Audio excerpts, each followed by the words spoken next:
للمتقین،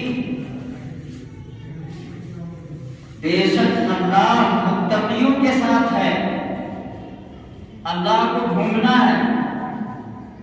سرکار علیہ السلام نے فرمایا اسلام کے اندر 73 فرقے ہوں گے، 73 میں سے 72 فرقے جہنمی، ایک فرقہ جنتی۔ اب ہر کوئی دعویٰ کر رہا ہے ہم جنتی، آخر جنتی ہے کون؟ اس کا فیصلہ کون کرے گا؟ تو صحابہ نے پوچھا یا رسول اللہ 73 فرقے ہوں گے، 72 جہنمی، ایک جنتی، وہ ایک جنتی کون ہوگا یا رسول اللہ؟ آپ یہ بھی ارشاد فرما دیں۔ تو میرے مصطفیٰ نے فرمایا ما انا علیہ و اصحابی، جس پر میں اور میرے صحابہ ہیں، اس کے نقش قدم پر جو چلے گا، جو میرے راستے پر اور میرے صحابہ کے راستے پر چلے گا، وہ جنتی ہوگا، اور جو مجھ سے اور میرے صحابہ سے بغاوت کرے گا وہ جہنمی ہوگا۔ سبحان اللہ، سبحان اللہ۔ اب دنیا کے ساری قوموں کا اندازہ لگا لیجیے، سارے فرقوں کا۔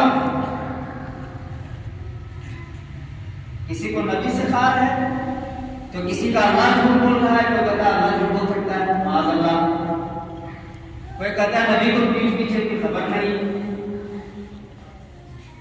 اور عجیب سی بات ہے، نبی کو پیٹھ پیچھے کی خبر نہیں، اور اسی نبی کے بتانے سے جنت بھی مان رہے ہیں، جہنم بھی مان رہے ہیں، پلسرات بھی مان رہے ہیں، میزان بھی مان رہے ہیں۔ جنت کو دیکھے ہو نہیں، جہنم کو دیکھے ہو نہیں، خدا کے دیکھو نہیں، مان رہے ہو کس کے کہنے سے؟ محمد کے کہنے سے۔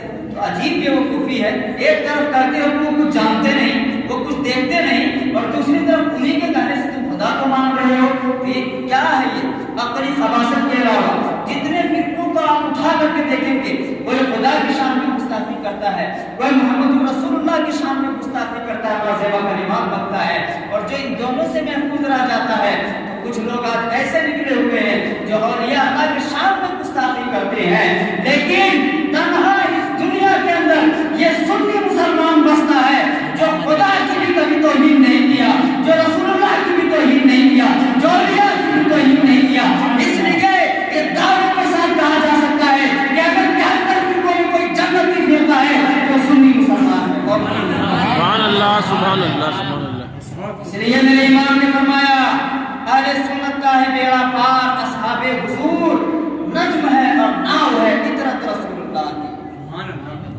نجم ہے اور ناؤ ہے اطرت رسول اللہ کی۔ کچھ لوگ شیعہ ہیں، اہل بیت کو مانتے ہیں، صحابہ کو گالی دیتے ہیں، کچھ صحابہ کو مانتے ہیں، اہل بیت کو گالی دیتے ہیں۔ ہم ماشاءاللہ الحمدللہ وہ سنی مسلمان ہیں جو اولیاء اللہ کو بھی مانتے ہیں، اہل بیت کو بھی مانتے ہیں، صحابہ کو مانتے ہیں، رسول کو بھی مانتے ہیں اور اللہ کو بھی مانتے ہیں، سب کو مانتے ہیں۔ اور کوئی سنی عالم آج تک ایسا نہیں پیدا ہوا جس نے ان کی شان میں ادنا سے بھی گستاخی کی ہو، اور جس نے گستاخی کی ہم اسے سنی سمجھتے ہی نہیں۔ سبحان اللہ، سبحان اللہ۔ لوگ اولیاء اللہ کی شان میں کیا کچھ نہیں بک رہے، الرجی ہو رہی ہے انہیں۔ اس لیے میں نے سوچا کہ میں قرآن سے ہی ان کا علاج کروں۔ اللہ یوں تو ہر جگہ موجود ہے، ہر جگہ۔ اللہ نے فرمایا ہم تمہارے شہر سے بھی زیادہ قریب ہیں، تمہارے شہر سے بھی زیادہ، تیری جان سے بھی زیادہ قریب ہیں اللہ۔ لیکن اگر تجھے ڈھونڈنا ہو تو کہاں ڈھونڈیں گے؟ پتہ کیا ہے؟ ایڈریس تو بتا۔ تو اللہ نے بتا دیا ان اللہ یحب المتقین، میرے بندے اگر تم مجھے ڈھونڈنا چاہتے ہو، تم میرا پتہ لگانا چاہتے ہو، میری تلاش میں نکلنا چاہتے ہو، تو میرے اولیاء کے پاس جاؤ، میرے نیک بندوں کے پاس جاؤ، میں تمہیں ان کے پاس ملوں گا، میں تمہیں ان کے ساتھ ملوں گا۔ اگر تم مجھے ڈھونڈنا چاہتے ہو تو میرے بندوں کو ڈھونڈ لو، میں ان کے ساتھ رہتا ہوں۔ سبحان اللہ، سبحان اللہ۔ اور ایک جگہ اللہ نے فرمایا ان اللہ یحب الذین اتقوا والذین هم محسنون، 14واں پارہ آخری آیت۔ اللہ تقوی ان اللہ یحب الذین اتقوا، اللہ محبت کرتا ہے کس سے؟ اولیاء اللہ سے، جو اولیاء ہیں ان سے اللہ محبت کرتا ہے۔ تو اب مجھے بتائیے جس سے اللہ محبت کرتا ہے ہم کو بھی اس سے محبت کرنا چاہیے یا نہیں کرنا چاہیے؟ بے شک۔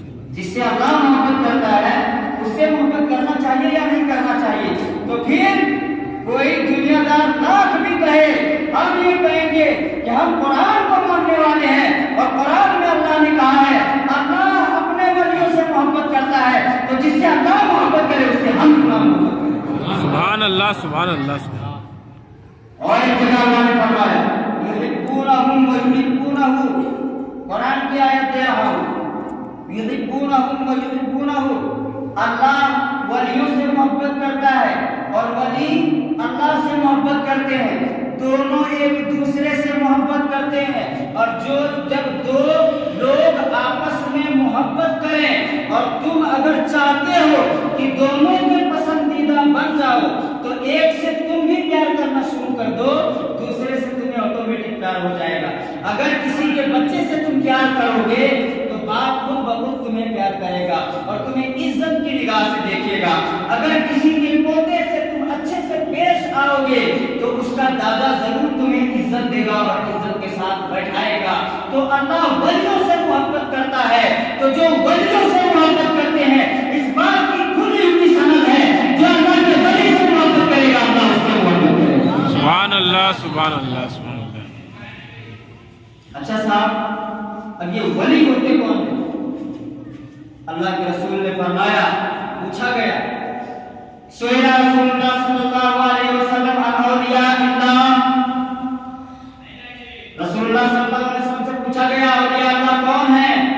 آپ نے فرمایا الذین اذا ذکر اللہ، اولیاء اللہ وہ ہے جس کے چہروں کو دیکھو، جس کو دیکھ لو تو خدا یاد آ جائے، اس کو اولیاء اللہ۔ سبحان اللہ سبحان اللہ۔ نواز کی زندگی کو آپ دیکھیں تو آپ کو پتہ چلے گا کیسے تھے کہ ان کے چہرے کو دیکھ کر کے لوگوں نے اسلام کو قبول کر لیا۔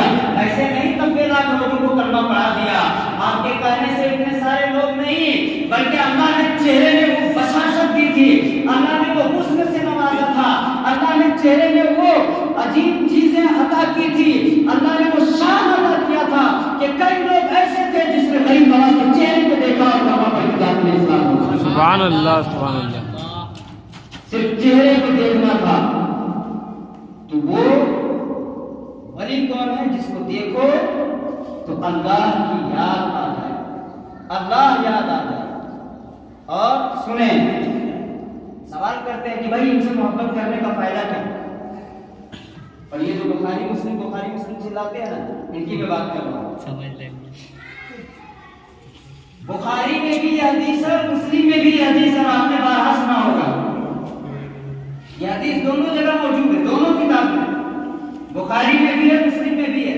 سنو اللہ کے ولیوں سے محبت کرنے کا فائدہ کیا ہوتا ہے؟ ہم کیوں خواجہ اجمیری سے محبت کرتے ہیں؟ ہم کیوں غوث اعظم سے محبت کرتے ہیں؟ ہم کیوں مخدوم علاؤدین سے محبت کرتے ہیں؟ ہم کیوں مخدوم سینا سے محبت کرتے ہیں؟ دلیل سنو، ان سے محبت کرنے کا فائدہ کیا ہے؟ اللہ کے رسول فرماتے ہیں بنی اسرائیل کا ایک شخص، آپ نے سنا ہوگا، ایک شخص جس نے 99 لوگوں کو قتل کیا تھا۔ کتنے لوگوں کو؟ 99 لوگوں کو قتل کیا تھا۔ 99 لوگوں کو قتل کرنے کے بعد خیال آیا یار ہم نے تو بڑا پاپ کر دیا، چلو توبہ کرتے ہیں۔ اہل علم کے پاس گیا اور کہا جو سب سے بڑا عالم ہے اس کے بارے میں مجھے بتاؤ۔ بتایا گیا پتا، اس کے پاس گیا، کہا میں نے 99 لوگوں کو قتل کیا ہے، اب میں توبہ کرنا چاہتا ہوں، کیا کوئی راستہ ہے؟ کیا اللہ مجھے معاف کر دے گا؟ تو سالم صاحب نے کہا، اس راہب نے کہا تمہیں شرم نہیں آتی 99 لوگوں کو قتل کر کے آئے ہو اور کہتے ہو اللہ نے توبہ قبول کرے گا؟ جاؤ میری بات سے نکل جاؤ یہاں سے۔ اب جیسے اس نے کہا نا چھینکا نکلنے کے لیے کہا، یہ تو تھا ہی، آپ سمجھیے جس نے 99 لوگوں کو قتل کیا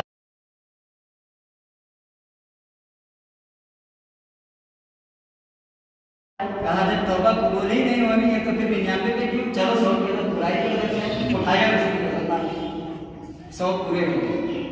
پھر اس کے بعد کہا میں 100 لوگوں کا قاتل ہوں، کوئی ایسے عالم کا پتہ بتاؤ جو مجھے توبہ کرا سکے۔ لوگوں نے بتایا ایک عالم صاحب فلاں جگہ رہتے ہیں، وہاں گیا ملنے کے لیے، بتایا میں نے 100 لوگوں کو قتل کیا ہے، کیا اللہ اب بھی مجھے معاف کر دے گا؟ تو اس عالم نے کہا ہاں اللہ کیا، اللہ تمہیں بے نیاز ہے، اللہ ہر چیز سے، اللہ تمہیں بالکل معاف کر دے گا۔ ایک کام کرو، فلاں گاؤں ہے